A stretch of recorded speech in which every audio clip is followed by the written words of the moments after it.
বাংলার বাড়ি গ্রামীণ প্রকল্পের দ্বিতীয় পর্যায়ে যে মোট ২০ লক্ষ উপভোক্তাকে প্রথম কিস্তির টাকা দেওয়ার কথা, সেই টাকা মুখ্যমন্ত্রী মমতা বন্দ্যোপাধ্যায় ২৮শে জানুয়ারি সিঙ্গুর থেকে বাংলার বাড়ির প্রথম কিস্তির টাকা রিলিজ করে দেন।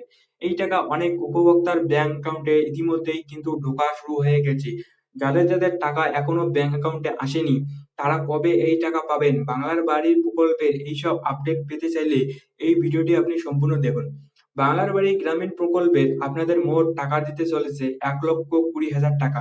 এই টাকা আপনাদের ব্যাংক অ্যাকাউন্টে ঢুকবে দুটি কিস্তিতে।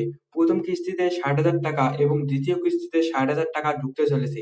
মুখ্যমন্ত্রী মমতা বন্দ্যোপাধ্যায় যখন ২৮ তারিখ বাংলার বাড়ি টাকা সিঙ্গুর থেকে রিলিজ করে দেন, তখন থেকে এই উপভোক্তাদের ব্যাংক অ্যাকাউন্টে এই টাকা ঢুকতে শুরু হয়ে গেছে।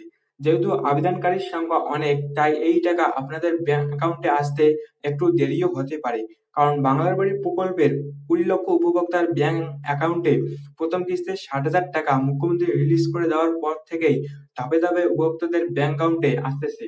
যেমন ধরুন, আজকে মোট ৩ লক্ষ উপভোক্তাদের ব্যাংক অ্যাকাউন্টে টাকা দিবে।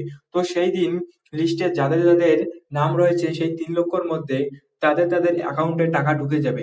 আবার তারপরের দিন ধরুন ৩ লক্ষ উপভোক্তাদের ব্যাংক অ্যাকাউন্টে টাকা দেবে। তো সেই দিন তাদের অ্যাকাউন্টে টাকা ঢুকে যাবে। এইভাবে উপভোক্তাদের ব্যাংক অ্যাকাউন্টে ঢুকতেছে বাংলার বাড়ির প্রথম কিস্তির টাকা।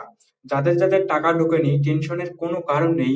আপনাদের সবার টাকা ঢুকে যাবে। আপনাদের সব ঠিকঠাক ভাবে হয়ে গেলে আপনার ব্যাংক অ্যাকাউন্টে ঠিক টাকা ঢুকে যাবে। ৭ দিনের মধ্যেই বাংলার বাড়ির প্রথম কিস্তির টাকা ঢোকার কাজটি শেষ হয়ে যাবে। এক্ষেত্রে ১ থেকে ২ দিনও বাড়তে পারে। আপনাদের টাকা ঢুকে যাবে, হয়তো আসতে একটু লেট হচ্ছে। সব ঠিকঠাকভাবে হয়ে গেলে ফাইনাল লিস্টে আপনার নাম থাকলেই বাংলার বাড়ির ৬০,০০০ টাকা আপনার ব্যাংকে খুব শীঘ্রই ঢুকে যাবে। তো বাংলার বাড়ি নিয়ে এইরকম আপডেট এই চ্যানেলে আসতেই থাকবে।